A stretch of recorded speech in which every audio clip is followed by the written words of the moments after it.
Okay, so using the Google Warehouse, which we've all used before, I've just downloaded this garage door here, which I'm going to insert onto my garage wall in a second.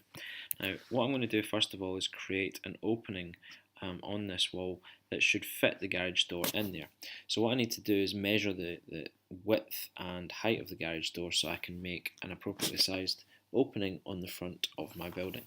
I'm going to use the tape measure first of all, and I'm literally going to drag from one side to the other, and I can see there that it's 3961 millimeters long, and I can then orbit this around and measure the height using the same tool, and I can see, making sure I get it right, 2394. So what I'm going to do is draw a line here, 2394, and as you can see it's almost at the top of my building but not quite, and then remeasure that because I've forgotten what it was. Oops. And that is 3961. So I'll then use the line tool from here, and I'll go across 3961, hit return, and then, oops, don't need that, and then just draw a line down to the floor, making sure I can see the floor. Draw that down, make sure it's on the blue axis because it's a vertical line. Click on this and delete, and then I want to move the middle of this garage door, so I'm going to, when I press move, I'm going to select it by this point here and I'm going to move it to that point there so it locks into position. So I'll use the move tool and I'll grab it by this point here and I'll move it and lock it to that position there. Now as you can see, the garage door is in position and it can be seen from both sides of the wall. So that was how to cut a hole for the garage door and insert that. You can download a garage door or you can create your own, it's up to you. Sticking with the downloading of parts, if you're going to download parts, I would recommend you go to view and turn shadows off before you do anything, because if you have shadows on when you download parts it can really slow the computer down. I'm going to have a go at looking for a kitchen that's going to suit the space that I have available. Obviously something that's not too big.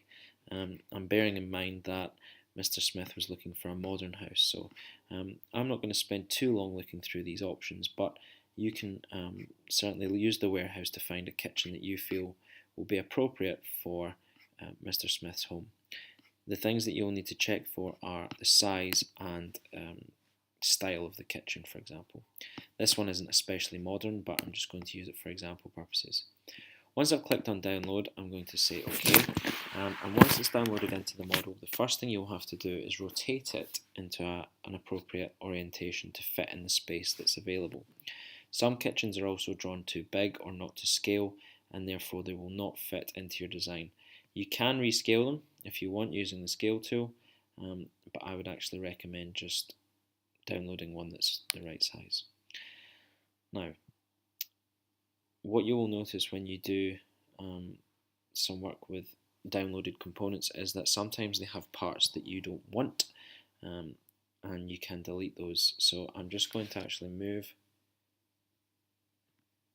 the kitchen out of the house for the time being. I'm going to put it there for a second and then zoom out. And the reason I'm moving it out of the house is because I actually want to be able to see all of the different parts of it, and the house is going to get in the way. So if we zoom in on this house now, have a closer look, or have a zoom in on the kitchen rather, there are certain things that I don't want. One of those things is I do not want these walls. The walls are not required because I have my own walls. So what I'm going to do is select the kitchen with the selector tool and then right click and say edit component, and then what you should be able to do is get and edit particular groups of components. Now the group that I currently have highlighted is for the walls, as you can see. So what I'm going to do is try selecting the walls. If you note carefully, the fridge, the worktops, nothing else has gone blue apart from the floors and the walls. So hopefully if I press the backspace key, it should delete the parts that I don't want. But as you can see, it's taken away too much. It's taken away the sides of my cabinets and my units there. So I'm going to Command Z that because I don't want to do don't want to delete too much, and instead I'll say edit group, and I'll use the erase tool, and I'll just delete the parts that I don't want. This could take some time, so I'm not going to complete this in this demonstration. It's just to give you an idea. But as you can see, I'm now editing this component that was downloaded from the internet, and I'm just removing parts that don't suit my design. You may have to take some time doing this yourself. That part there I also don't require. Once you've done, and you've erased all the parts that you don't want, you can then think about positioning it in your kitchen. There are still some things here that I should erase, but I'm not going to waste too much time on that because this is just a demonstration. So the next thing we need to do is rotate that kitchen round.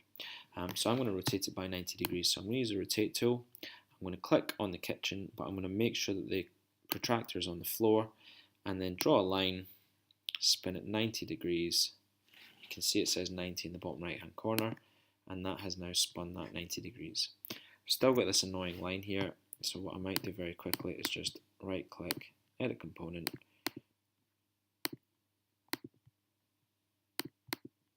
edit group, and then use the eraser again and just take away the stuff that you don't like.